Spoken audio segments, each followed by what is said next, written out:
Welcome to the Celestial Saga channel. Have you ever imagined what would happen if the oldest and most powerful creatures in the galaxy decided to destroy humanity but met their end instead? Today we're going to tell you a story that will change the way you think about who is really the most dangerous in this universe forever. The quiet of space was pierced only by the constant hum of Dax's small ship as it drifted toward the distant emerald world of the Arbor alone in the cockpit. Lorian's delicate green hands trembled ever so slightly as he reached for the controls. His reflective black eyes scanned the vast emptiness outside, but his mind was far from the void that stretched before him. A tight knot of anxiety twisted deep within his chest, a feeling that had haunted him ever since he uncovered the terrifying truth. The humans, whom he had once considered harmless, possessed the Death World gene. The very thought of it filled his mind with images of destruction, chaos, and unspeakable horror. He had read the reports and overheard the rumors about Deathworlders, beings hailing from planets so perilous that mere survival was a struggle in itself. These creatures, born from such deadly worlds, were strong, ruthless, and impossible to predict. Lorian shuddered at the mere idea of humanity wielding such power. The concept made his skin crawl. His species, the Telleran, had always been cautious, preferring diplomacy and careful strategy to outright conflict. The idea of a race like humanity, unpredictable and seemingly limitless in their capacity for violence, was a burden too great to bear. The Arbor, however, represented his final hope. They were ancient, their roots intertwined with the histories of countless worlds. Their great walking forests had quelled rebellions, restored order, and brought peace where none seemed possible. Surely, they could contain the rising threat of the Deathworlders before it spiraled out of control. But even as Lorian set his course, his hands quivered with the irrational fear that had held him in its grip since he first learned of the humans' potential. He had only spent a month, by human standards, on their planet, yet the brief time he had spent there left him shaken to his core. And now, here he was, entrusting the fate of his people, perhaps the entire galaxy, into the hands of the Arbor. He could only pray they would listen to him. As Lorian's ship entered the atmosphere of the Arbor's home world, he felt a sudden lurch in his stomach, a blend of awe and fear. The transition from the cold blackness of space to the vibrant colors of the planet below was nothing short of mesmerizing. Through the viewports, he saw a vast expanse of green shimmering under the light of the system's sun.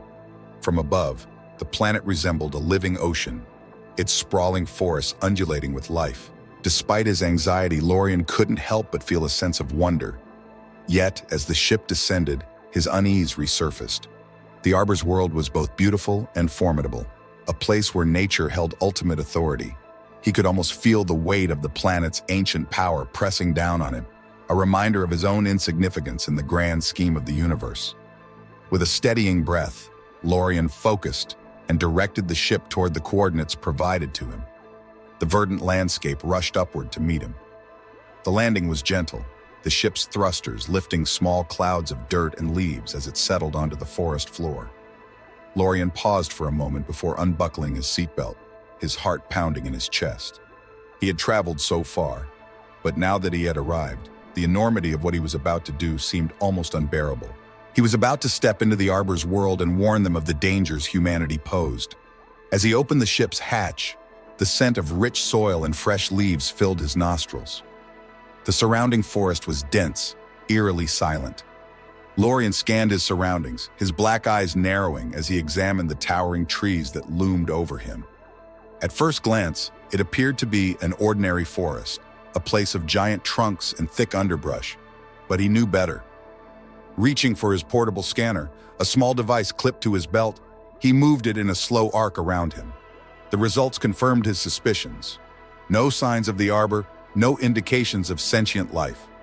It was just a forest. Lorian frowned, a creeping sense of unease crawling up his spine. The Arbor had to be nearby. He couldn't have come all this way just to find an ordinary forest. Determined, Lorian made up his mind. He would have to venture further into the woods to find them. He reached into a small compartment at his side and pulled out his universal translator, a sleek silver device that nestled comfortably in his palm. He clipped it to the collar of his dark green suit and then grabbed his datapad, a slim, rectangular device containing all the information he had gathered about the humans, the terrifying Death Worlders who had deceived their way into the Federation, pretending to be peaceful.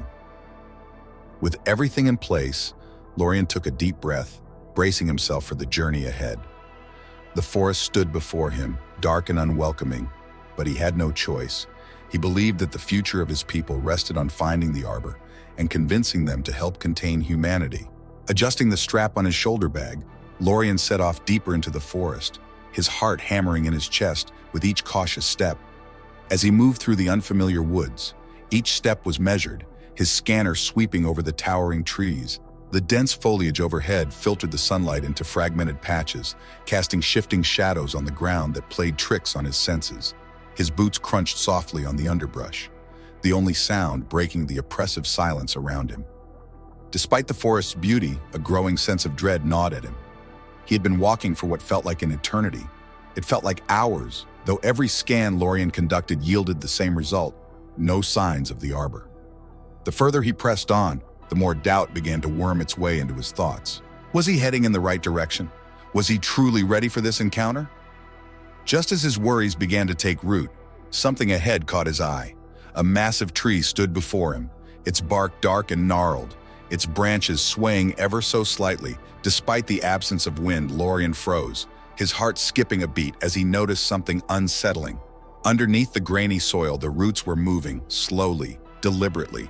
They shifted and curled as if the tree itself was breathing, alive in a way the others were not. The thick, heavy branches seemed to stretch out, almost as if they were testing the air. His scanner beeped quietly, confirming what his eyes had already told him. This was no ordinary tree. Lorien hesitated only a moment before activating his universal translator, the device humming to life as it synced with his neural patterns. Taking a deep breath to calm his nerves, he stepped closer, his voice firm despite the fear gnawing at him. "I am Lorien of the Teleran," he began, his voice carrying through the translator's small speakers. "I come from a visit to Earth, the homeworld of a new species in the Federation. I must speak with you about a grave concern." As he spoke, silence fell around him.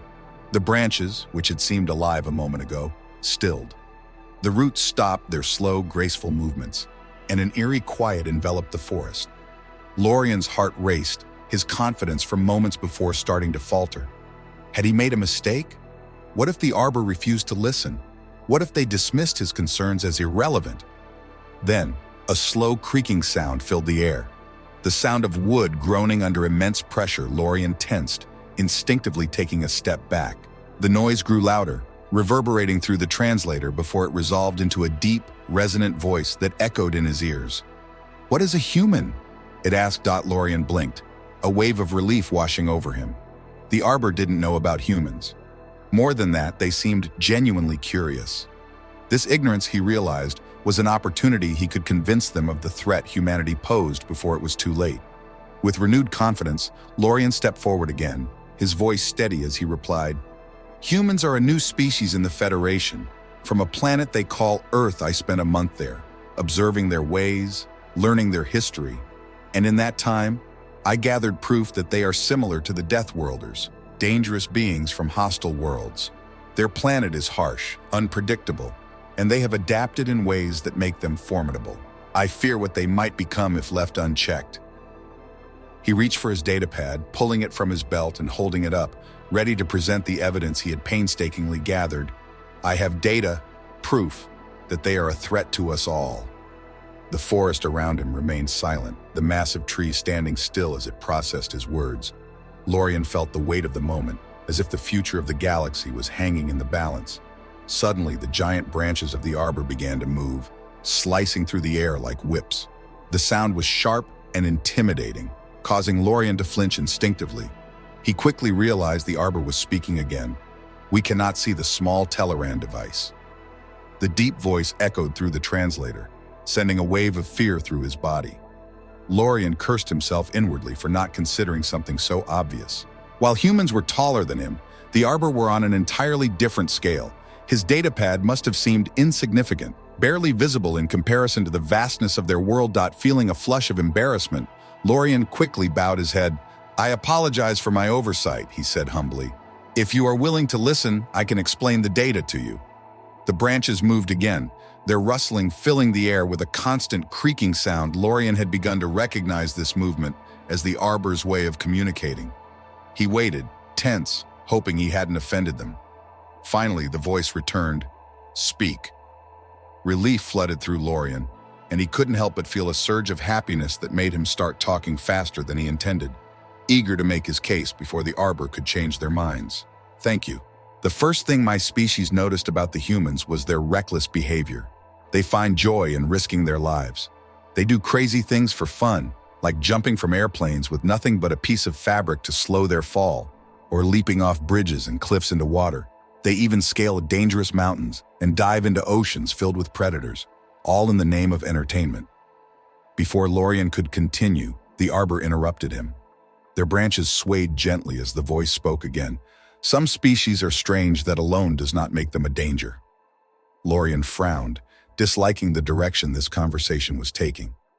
He hadn't expected the Arbor to be so dismissive of traits that filled him with such fear. Quickly, he pivoted, his voice growing more urgent. "It's not just their recklessness," he insisted. "The humans are not united. They're divided into countless groups, each with its own beliefs and territories. They've drawn borders across their world, lines they refuse to let others cross. They can't even agree among themselves, and that makes them unpredictable and dangerous." The branches stirred once more, their slow, graceful movements signaling another response. When the voice returned through the translator, it carried a tone of gentle correction, almost like a teacher guiding a student. "Territorial behavior is not uncommon among species," the Arbor's voice observed. The voice continued, "It is merely a trait, one found in many species across the galaxy. There are civilizations that also divide their territories, establishing hierarchies and borders. The Kori, despite their fierce tribal disputes, have never posed a threat to the larger galaxy.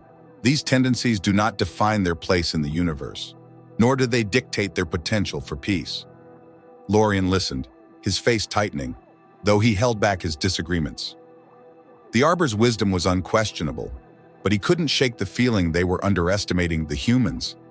The examples they mentioned were of species with deep-rooted traditions and well-established orders, civilizations that had long learned to coexist within the framework of the Federation. Humans, however, were not the same. He took a deep breath, carefully selecting his words. "The humans are unlike those other species," he said, his voice tinged with frustration. "They don't even accept the Federation's rules. They resist the purging of death worlds as though they sympathize with the very worlds that forged them. On the surface, they appear calm, but beneath, their world is a cauldron, ready to erupt at any moment." The branches above shifted thoughtfully, but the voice came through the translator in a calm, measured tone. "There have been many species that disagreed with certain rules of the Federation," the voice remarked. "Yet they have still abided by them, understanding the benefits of unity." Lorien's frustration deepened, realizing his usual arguments weren't landing. The Arbor's centuries of wisdom seemed to cloud their sense of urgency. The humans were not just unpredictable, they were biologically distinct. "They're not just unpredictable," Lorien responded, lowering his voice as though what he was about to say was dangerous. I took something from them, a small strange blue object with hairs on one end that they place in their mouths." He could see the Arbor's branches shift slightly, likely confused by the mention. "We analyzed it in secret, and what we found was deeply troubling. Their DNA contains the Death Worlder gene. They can use cellular respiration far beyond what any other species can achieve. This allows them to survive on a hostile planet, endure what would kill most other beings, and even thrive where others would perish." The forest grew eerily silent. The Arbor's branches stopped moving completely, and for a long moment, Lorien feared he had gone too far. He had admitted to a crime, an act of violating the Federation's trust, in his desperate attempt to prove his point. What if the Arbor condemned him? What if they rejected him, leaving him to face his fears alone? Finally, the voice returned, slower and with a newfound gravity that hadn't been there before. "If what you speak is true, then your concerns are not without merit," the voice said. "A species capable of generating such internal energy could move faster and think quicker than most within the Federation. This, if left unchecked, could indeed pose a threat." Relief swept over Lorien, though it was mixed with anxiety. The Arbor were finally considering his warning. But he knew this was only the beginning. He needed to convince them that the danger was real, that immediate action had to be taken before it was too late. Lorien recognized the weight of the request he was about to make. With a humble tone, his voice trembling slightly, he spoke again. "Great Arbor," he began, bowing his head slightly.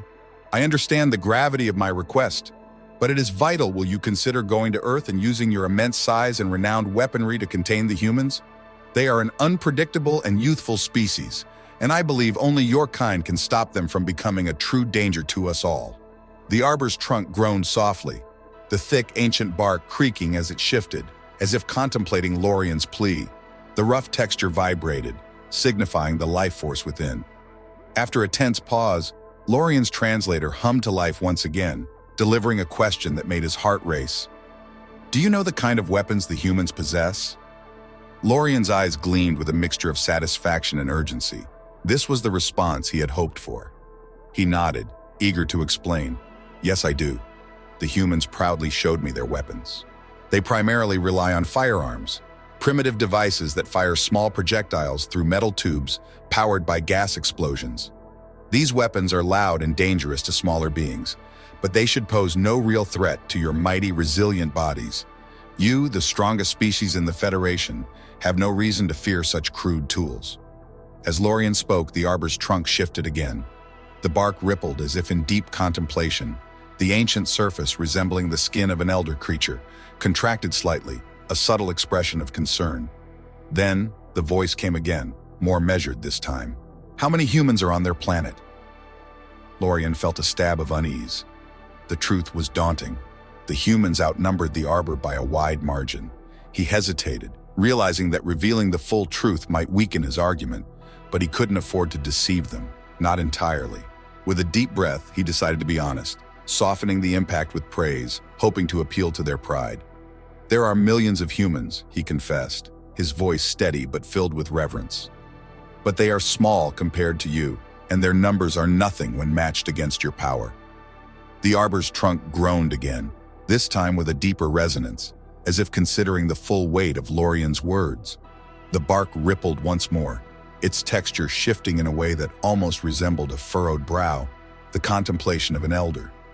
The branches above swayed gently, their leaves whispering secrets to one another as they processed the implications of Lorien's statement. The silence stretched on Lorien held his breath, praying his words had resonated correctly.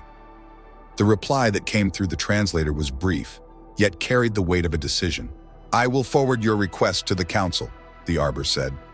Its ancient voice echoed by the translator's deep hum, "Follow me." Lorien, unsure of how the Arbor would move, hesitated for just a moment, but quickly pushed the uncertainty aside. He bowed his head in respect. "I will follow." The massive Arbor began to uproot itself, and Lorien watched, spellbound, as the creature shifted. The ground trembled as countless thick, sinewy roots emerged from the soil, intertwining and twisting into two colossal legs with each step the Arbor took. A deep, resonant rumble shook the earth beneath its weight. The display was terrifying. The sheer power and majesty of the Arbor were now fully on display. Lorien followed as the Arbor led him away from the dense forest, moving into an open plain. The expanse before him was unlike anything he had ever seen, vast and dotted with the towering forms of other Arbor, standing like living monoliths. Each one was a living testament to the incredible fusion of plant and animal that defined their species. Lorien was in awe, the sight overwhelming him with a profound sense of significance. Here, among these ancient beings, he felt the true weight of the Arbor's power, a power he desperately hoped would be enough to contain humanity's rising threat. The Arbor he had first encountered began communicating with the others, their branches swaying and trunks groaning as they exchanged thoughts in a language as old as the trees themselves. The entire night was consumed by their deliberations. Lorien could only watch and wait as they discussed the fate of humanity, a mix of anxiety and anticipation coursing through him. Finally, as the first light of dawn filtered through the canopy, the War Council was assembled, and Lorien was officially recognized as a diplomatic guest. The days that followed felt like a stark contrast to the tension he had once felt. With his diplomatic status secured, Lorien returned to his ship to report back to his people, his message filled with cautious optimism. After completing his duties, he returned to the Arbor world, finding a rare period of calm. As a guest, he was granted privileges and protections, and the vast, serene landscapes of the Arbor homeworld offered him a sense of safety he had never known on Earth.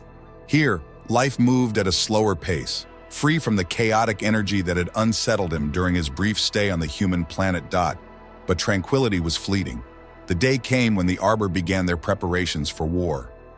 Lorien found himself standing at a high vantage point, watching in awe as thousands of Arbor gathered below. The ground quaked beneath the weight of their numbers, each one preparing for the journey to Earth.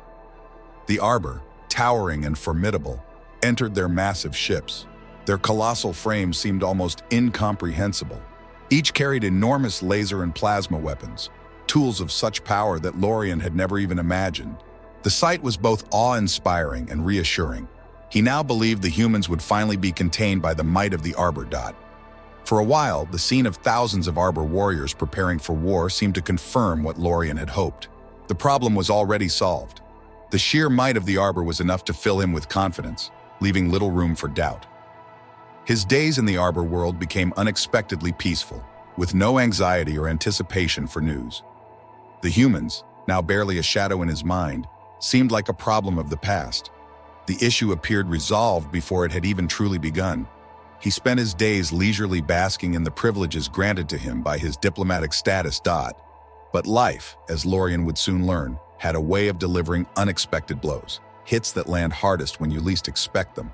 On the day the Arbor warriors were presumed to return, Lorien stood at his vantage point again, expecting to see the triumphant fleet of thousands coming back from their mission. Instead, only a few dozen ships appeared on the horizon. His heart sank, confusion and dread washing over him. When the Arbor emerged from their ships, something was unmistakably wrong. Their usual slow, measured movements were now replaced by an unsettling urgency. Before Lorien could even process what was happening, thick branches shot toward him, wrapping around his neck with such force that he gasped for air.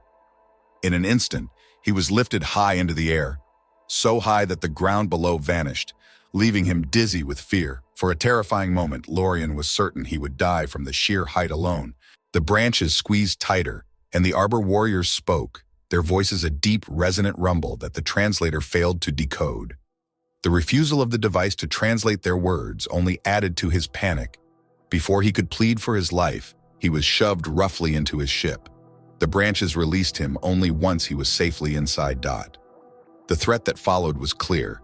If he ever dared set foot on their planet again, he would be thrown into space without hesitation. As his ship lifted off the ground and made a hasty retreat from the Arbor world, Lorien's heart raced harder than ever before.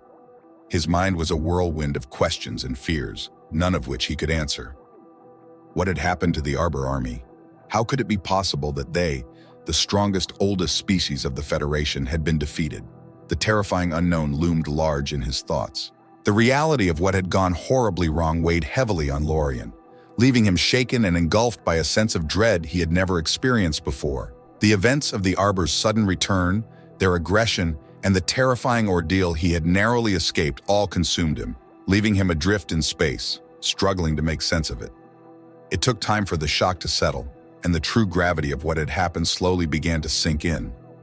After days of aimlessly drifting, Lorien knew he had no choice but to report back to his people. But when the call was made, the response left him stunned. Instead of expressing concern or offering support, his superior delivered an unexpected command. Lorien was ordered to return to Earth and make amends. Failure to comply would result in his exile, never to return to his home planet again. Lorien lingered in the vast emptiness of space, the crushing weight of his predicament bearing down on him.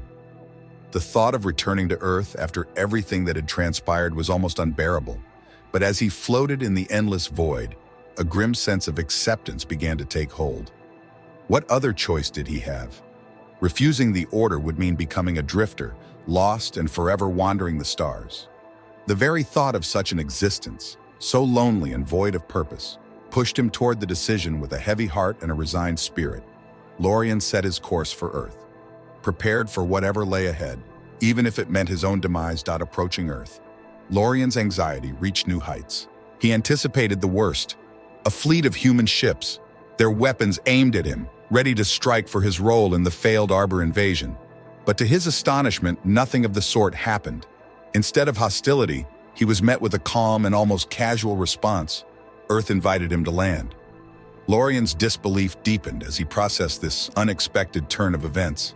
His mind raced, unable to comprehend the situation. This was his second visit to Earth, yet the world below was nothing like he had imagined, where he expected to see ruins, evidence of destruction from a fierce battle against the Arbor. There was no sign of it. The cities appeared untouched, bustling with life, as if nothing had ever happened. No scars of war, no lingering traces of destruction. Lorien's mind spun with questions as his ship descended further. How could this be? What had happened to the Arbor, and why was Earth so untouched? Following the coordinates given to him, Lorien's hands trembled as he guided his ship toward the designated landing site. As the ship's landing gear gently made contact with the ground, he peered out through the viewport. There, standing with a small group of humans, was a familiar face, Commander James Thornton, the same human Lorien had met during his first visit to Earth. Thornton's calm demeanor and broad frame stood out, yet now, seeing him again only deepened Lorien's confusion. Without waiting for the ship's systems to fully power down, Lorien rushed out, his small form quickly descending the ramp. The humans, each towering over him, turned their attention toward him. Without hesitation, Lorien blurted out his first question, masking his involvement in the events with a crafted curiosity. "Has Earth been attacked?" His voice was urgent, as though he had heard rumors of an invasion but was not personally involved. His eyes, dark and wide, darted between the humans, searching for any hint of what had transpired. Commander Thornton's face shifted slightly in surprise, but he quickly regained his composure, offering a polite smile. "I didn't expect you back so soon, Lorien," he said, a mix of surprise and formality in his tone. "I must admit, I apologize for doubting you. It was a shock to us, really. Your warnings about the Death Worlders might have been more accurate than we initially thought. Earth was just going about its business when, out of nowhere, a massive fleet appeared and attacked us, without provocation." A surge of awe rushed through Lorien as he processed Thornton's words. The humans had clearly mistaken the Arbor for Death Worlders, and for now, that misunderstanding worked entirely in Lorien's favor. He wasn't about to correct them. "Yes, those Death Worlders are indeed a threat," Lorien replied, his voice firm. "Their ruthlessness knows no bounds." He paused for a moment before asking, "What happened during the battle? How did Earth defend itself against such a massive fleet?" Thornton didn't hesitate to respond.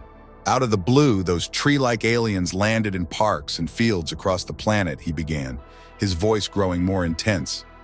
"They started marching toward the cities, their massive root legs moving like something from another world.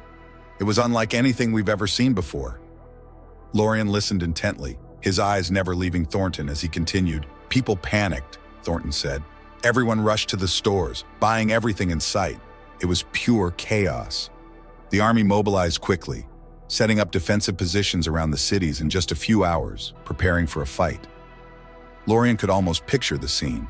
Mass hysteria, the frantic preparations, and the impending clash. "At first, even our soldiers were shaken," Thornton admitted. "Our standard weapons couldn't touch those giants. It was like trying to shoot at mountains. But then someone had the idea to use flamethrowers, and that changed everything. The tide of the battle turned. In a matter of minutes, those tree-like aliens couldn't withstand the fire. Hours later, we tested even more weapons, and farmers joined the front lines, using their crop duster planes against the aliens. We were scoring kills in the thousands." Lorien listened closely, but his confusion only deepened. How had Earth sustained no damage during all of this? Commander Thornton and the humans around him stared at Lorien for a long moment, the weight of the battle's aftermath clearly visible on their faces. James broke the silence.